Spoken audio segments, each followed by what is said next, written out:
The pseudo planche push-up is one of the best exercises to be able to progress into a planche or into a planche push-up. And certainly for myself, the planche is something of a lifelong goal that I really want to achieve. After all, it's the sole reason why I got into exercise.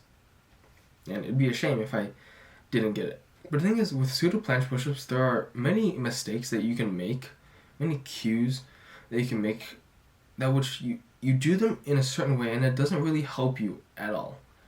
And so there are 3 really common mistakes. And the first one is not having a fixed head position.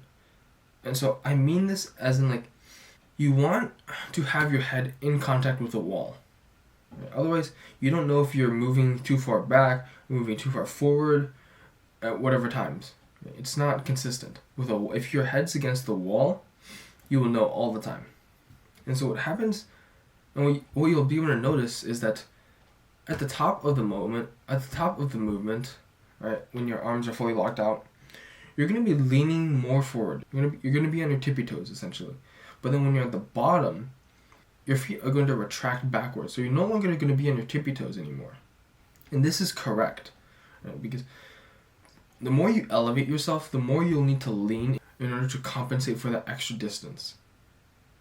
So don't be worried that, my feet I'm moving my body like back and forth. It's normal. It's normal to do that in a pseudo planche push-up. And then some people may say, why don't you just use a wall with your feet? And at least I find it to be unnatural. I find it to be pretty weird. Because, like I said, the movement requires you to move back and forth on your toes and off your toes. And you can't really do that if your feet are always in contact with the wall. It's very weird. And then the second is not stretching your shoulders at the bottom of the movement.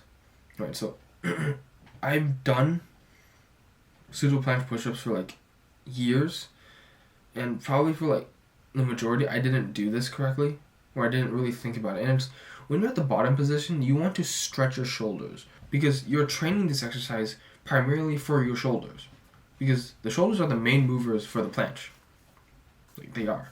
And if you don't stretch your shoulders, you aren't emphasizing your shoulders at the bottom of the movement, and instead you're training your chest and your triceps, which, yes, they do help with the planche, but your shoulders are the main priority.